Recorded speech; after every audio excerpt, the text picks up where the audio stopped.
If what I saw starts today, many people will go hungry. I'm not kidding, and I'm only saying this because what I was shown is already happening now. The Strait of Hormuz is closed. And to tell you the truth, I only understood what that means a few days ago, but it's directly connected to everything I'm going to tell you here. I'm not inventing anything here, nor adding anything. I only came here to deliver instructions as they were shown to me. In the last few days, you yourself saw many people talking about dreams, visions, warnings. And I also saw all of that, and I prayed, I asked for clear, practical, real guidance for when that moment arrives. And he answered. I woke up in the middle of the night with my heart racing, but with a clarity I'd never had before, as if everything was already organized in my mind. And there's something you need to understand now. It wasn't just one thing. It wasn't five. It was several instructions, simple, direct, of what to do when this starts. And along with that, I was given a very clear instruction, a list, what exactly to buy, and forget the rest. I'm not here to scare you. I'm here to prepare you. When the time comes, whoever has this list will be one step ahead, because they will know exactly what to do. Leave your name here in the comments, and your families too, because in the end, I will pray for all of you, a simple but powerful prayer to cover as many families as possible. And pay attention to this now. This is not just a warning. These are 10 things you need to do before everyone realizes what's happening, and I need you to take this seriously. Because this is no joke. We need to prepare now, and we need to pray now, because what we saw in 2021 was already a warning. Empty shelves, people running, buying everything. But that wasn't the problem. That was just the beginning. What's forming now is not a repetition. It's worse, much worse. And you need to understand this today, not later. Because many people are still only looking at gasoline, prices, inflation, but that's not the whole story. What's really happening is behind it all. War escalating, routes being blocked, and now the Strait of Hormuz is closed. And that changes everything. Because a large part of the world's oil passes through there, but so does fertilizer. And without fertilizer, there's no planting, and without planting, there's no food. But this takes time to appear, and that's why nobody notices. But when it does appear, it's too late. And that's why I'm telling you this now, so you can prepare, so you can pray.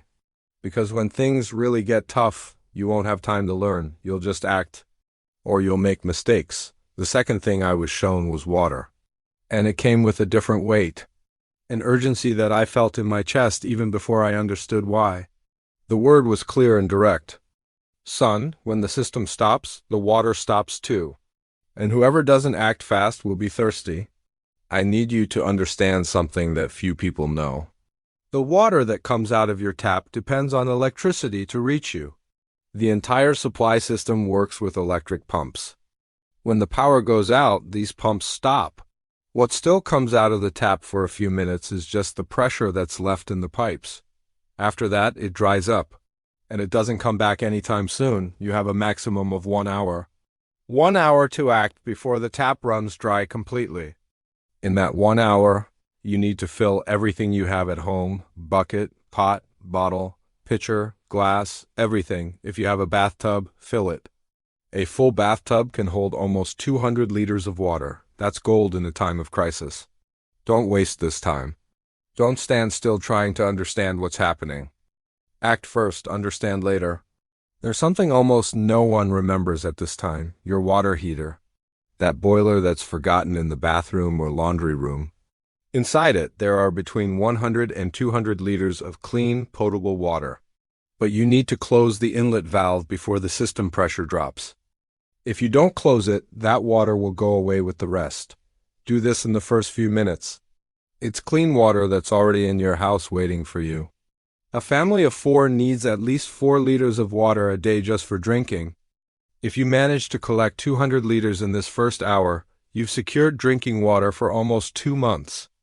Meanwhile, others will be fighting over bottled water at the supermarket, which won't even be able to open because the automatic door isn't working, and the cash register won't process payments without electricity. You'll already be home with your family supplied, calmly, safely, with provisions. That's what separates those who prepared from those who didn't. It's not luck. It's obedience to the instruction that arrived before the problem. And that instruction has reached you now, but stored water has an expiration date. Stagnant water in an open container begins to lose quality in just a few days. So store it in a closed container whenever possible. A bottle with a lid, a sealed gallon, a bucket with a lid. And if you need to use water that you're not sure is clean, add 2 drops of bleach per liter. 2 drops. Mix well. Wait 30 minutes. Then you can drink it. It's simple. It's cheap. And it can save your family's life. You can also boil the water if you have a way to make a fire. Boiling kills practically everything that can harm you. Let it boil for at least 1 minute. Let it cool in a clean, closed container. Dirty water can be purified. Water that doesn't exist can't be created from nothing. So act now while you still have it. I was also shown something about water that goes beyond domestic use. Infrastructure that produces clean water for millions of people is being attacked in conflict zones right now. Desalination systems destroyed, reservoirs contaminated, distribution networks compromised. And when this happens in one place, the effect spreads far beyond that place, because water is the basis of everything. Of the food you eat, of the hygiene that keeps you healthy, of the functioning of hospitals, factories, farms. Without clean water, everything stops. And the enemy knows this. That's why water is one of the first targets. And that's why the instruction on water came with such urgency. So remember this now. Water is priority number 1. Before anything else, when you finish watching this, the first thing you're going to do is gather containers to store water. Jug, bottle, bucket with a lid. Start storing now. It doesn't need to be perfect. It needs to be now. Because when the time comes, you won't have time to learn. You'll only have time to act. And those who already know what to do act calmly. Those who don't know panic. You received this instruction today. Now it's your responsibility to do something with it. When I was shown the list, this was one of the instructions that struck me the most, because we never stop to think about it. We go to the supermarket every week, swipe our card, and go home with bags full of groceries. And we act as if this will last forever. But what I was shown is that this time is running out. And the instruction was clear: buy now while supplies last. While the price is still right, while the shelves are still full. Because when the real problem arises, it will be too late to learn what to buy. You'll only have time to act. Or you'll make a mistake. And making a mistake during times of scarcity has a very high cost. Your family depends on what you do now. The instructions regarding food were simple and direct. No expensive products. No hard-to-find items. Rice, beans, pasta, oil, salt, sugar, flour, sardines, tuna, corn, peas, tomato paste. Inexpensive things. Things that last. Things that truly nourish. No need for refrigeration. No need for energy to preserve them. They stay in the cupboard, waiting for the moment you need them. And the instruction wasn't to buy for a week. It was to buy for months. Because what's coming isn't a 2-day crisis. It's something that will last. And those who have provisions at home will get through it differently than those who don't. Very differently. I was also shown what to do with what's already in the refrigerator. Because when the power goes out, the refrigerator becomes like a clock. And with each passing hour, food gets closer to the trash. That was the instruction. Stop opening the refrigerator unnecessarily. Every time you open it, you lose cold, and cold is time. And time is food. A closed refrigerator lasts about 4 hours. A freezer lasts up to 48 hours if it's full. But only if you don't keep opening it all the time. Treat it like a safe. Only open it when it's really necessary. And when you do open it, take everything out at once and close it quickly. What spoils first, consume first: meat, chicken, fish, milk, cold cuts. Cook now, eat now. Share with the family. Don't store it waiting for the power to come back on. And I was shown a piece of knowledge that the elders used and that almost no one remembers anymore. If you have meat that you can't cook all of, cover it with coarse salt. Lots of salt. It preserves it for days instead of hours. That's how it was before refrigerators existed. Simple, cheap, it works. And in a time of scarcity, what works is worth its weight in gold. Don't underestimate what the elders knew how to do. They survived without many of the things we consider essential today. And along with the instruction about food came a warning. Don't tell everyone what you have at home. When scarcity truly hits, people's behavior changes. Good people, normal people, neighbors of many years. Despair does things to the human mind that we can't imagine. So keep your provisions discreet. You don't need to hide it from everyone, but you don't need to announce it either. Take care of those under your roof first, your family first, then think about others with what's left. That was the instruction. And it came clearly because it's too important to ignore. So stick with this.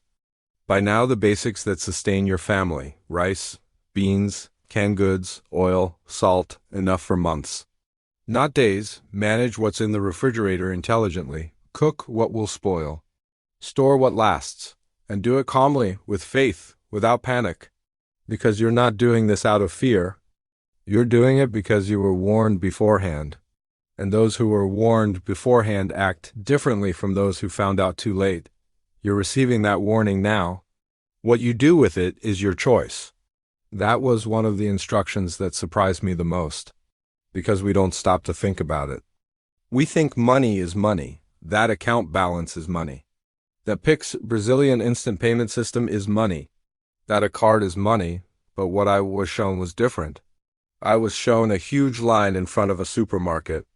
People with cards in their hands, looking at the black screen of the cashier, unable to buy even a bottle of water, with a balance in their account, with a credit card limit, but unable to buy anything, because without electricity there's no machine.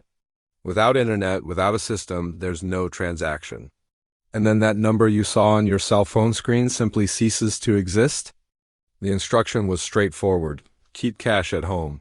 Paper money, bills, coins, the kind of money you can put in someone's hand without needing the internet, electricity, or any system. It doesn't need to be much, but it needs to be at home. Stored away, safe, accessible only to you. Because when the system shuts down, the only money that will work is the money you can hold in your hand. Everything else becomes just numbers on a screen that won't open.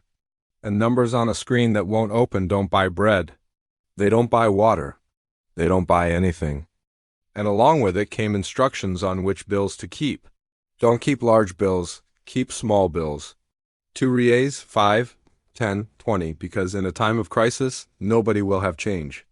And many people won't accept large bills because there's no way to verify their authenticity without a system. Small bills circulate. Note, small purchases. Large bills hinder negotiations. So, put together your envelope with small bills. Keep it in a place only, Don't tell anyone how much you have. Don't show it off. Discretion here is protection. In times of scarcity, those with money become targets. And you don't need to be anyone's target. I was also shown something about time, because cash won't last forever. There's a window of days or weeks at the beginning of the crisis when physical money still works, when there are still businesses open, when someone is still selling something. Whoever uses this window intelligently gets what they need while it's still possible. Whoever doesn't know this window exists will be stuck waiting for the system to return. And when the system returns, much will have already disappeared. Much will already be inaccessible. Act during this window. Act quickly and wisely. And along with all of that came a reminder that stuck with me. The money you trust never truly existed. It was just a number in a machine. And when the machine shuts off, the number disappears? This isn't meant to scare you. It's meant to make you understand that the security you think you have may not be as solid as it seems. Your real security isn't in the bank. It's not in your balance. It's not in your card. Your real security is in God and in everything you did before you needed it. In the provision you saved, in the preparation you made, in the obedience to the instruction that came to you. So take this. Set aside some money now and keep it at home in cash, small bills, a safe place. Only you know where. It doesn't have to be a fortune. It needs to be enough for your family to get through the first few days. Buy what's still available while the window is open. Do it today, not tomorrow, because tomorrow might be too late.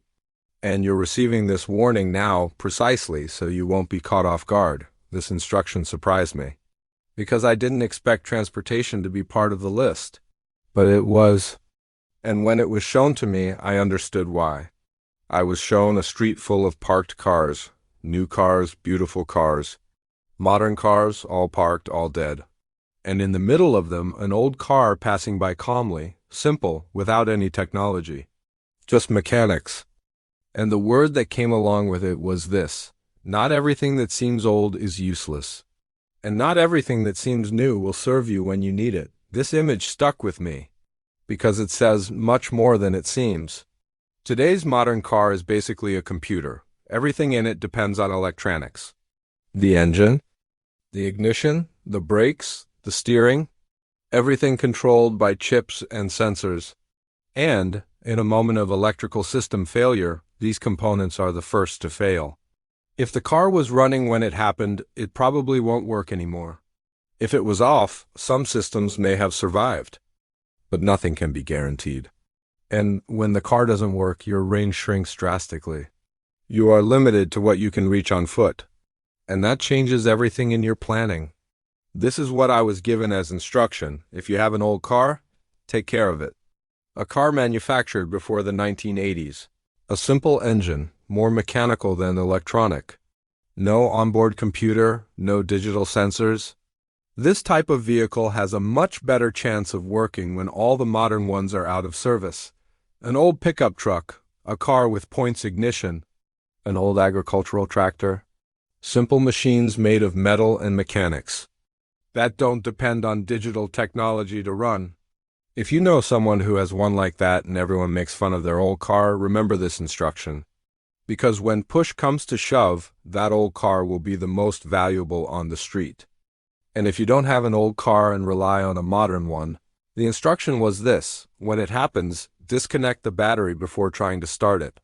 This prevents the overvoltage in the system from burning out what might still be working. It protects what can still be saved. Then try to start it calmly. If it doesn't work, you need to accept that quickly. Because those who try to fix their car on the street lose time that could be used for something else. Time to pick up family, to secure supplies, to move while it's still safe to move. And along with that instruction came another: think locally. If you're left without transportation, your world shrinks. And you need to be prepared for that. Know your neighbors. Know your neighborhood. Do you know where the nearest market is within walking distance? Do you know which route is safest? Do you know who on your street has something that can help? Because when the car doesn't work, your community becomes your most important resource. And those who don't know anyone around them become completely isolated, vulnerable, alone, without a safety net. That's why the instruction wasn't just about cars. It was about not depending solely on cars. So keep this in mind. If you have an old car, appreciate it. If you depend on a modern car, understand that it might not work.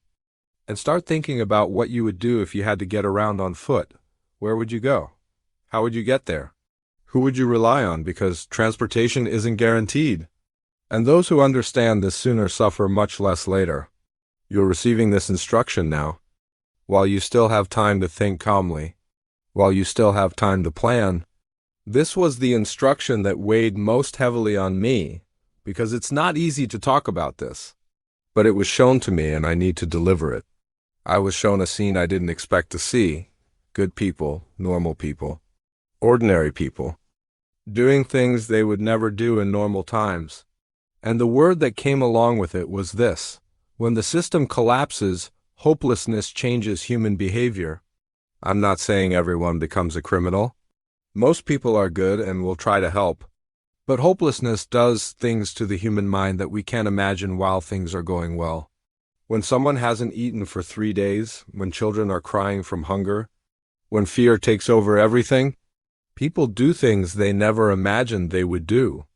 And the instruction was direct. Your home is your fortress. Treat it as such.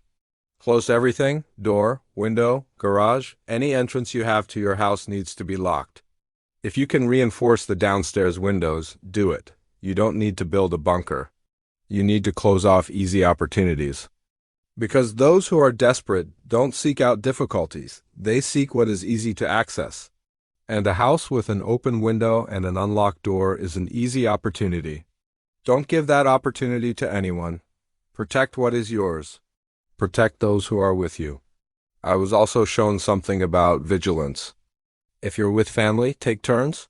One person stays awake while the others sleep, 4 hours awake, 4 hours of rest, because tiredness destroys judgment. And bad judgment in times of crisis has a high cost. Stay alert, stay organized, maintain the rotation.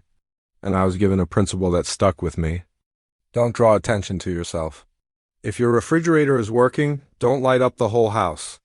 If you have food, don't let the smell spread. If you have provisions, don't talk about it. Let it go unnoticed.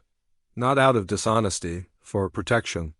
But along with that came something that balances everything. Total isolation is also dangerous. You can't do it alone. Nobody can. You need allies, trusted neighbors, brothers and sisters in faith, people of known character. It doesn't have to be a lot of people, but it has to be the right people. Because in 3 weeks within a crisis, those who have community eat better, sleep more securely, maintain their sanity. Those who tried to do everything alone are exhausted, vulnerable, falling apart inside. Choose well who you will have around you. But choose someone. Don't try to do this in isolation. And then came an instruction about information. Because in a moment of total collapse, information is worth more than food. Whoever knows what's happening makes better decisions, acts at the right time, in the right place. In the right way, whoever is completely blind operates in desperation. And desperation leads to bad decisions. I was shown that keeping a battery-powered radio inside a tightly sealed metal can be the difference between having access to the world and being completely isolated from what is happening. A metal can block electromagnetic interference. A radio inside the can has a chance of surviving. A radio that survives is your window to the outside world. It's worth more than it seems now, so stick with this. Lock up your house, reinforce what needs reinforcing. Organize shifts with your family, go unnoticed. Don't draw attention to what you have. Choose 2 or 3 trusted people to be close by.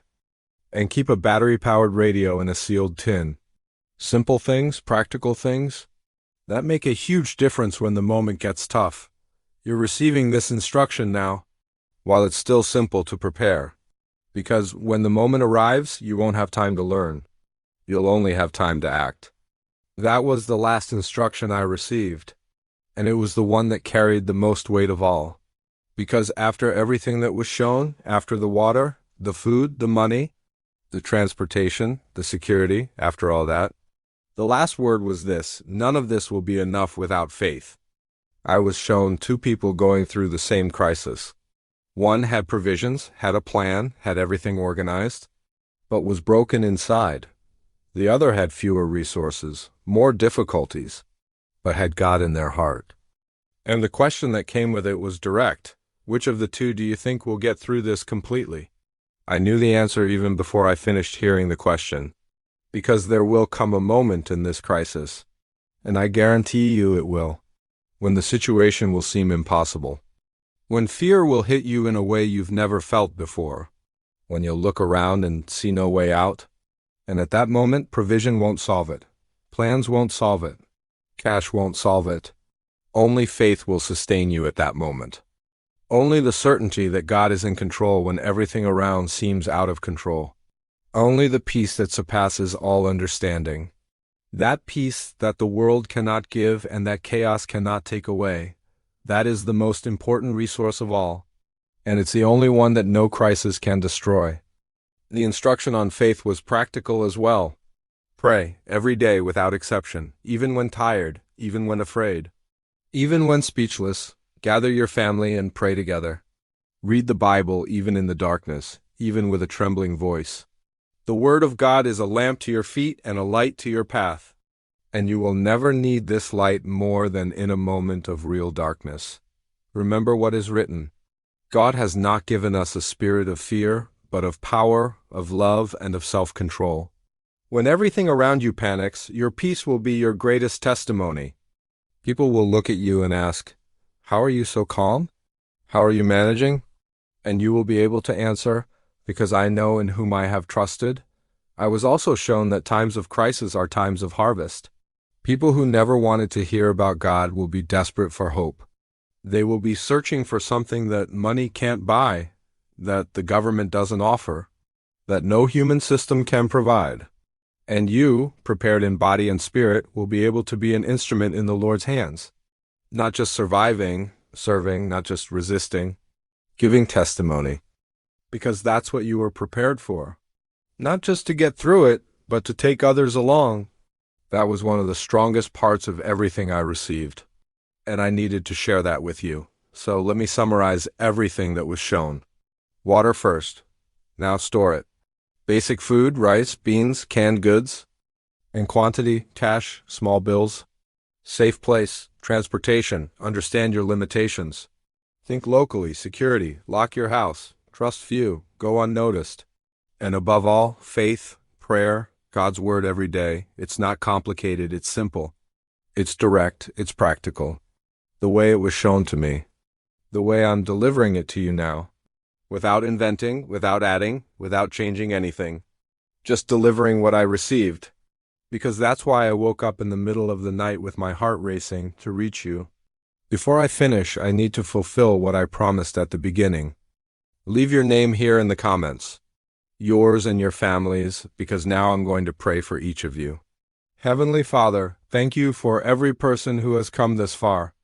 Open the spiritual eyes of each of them, Lord. Give them wisdom to prepare, courage to act, peace to trust in you.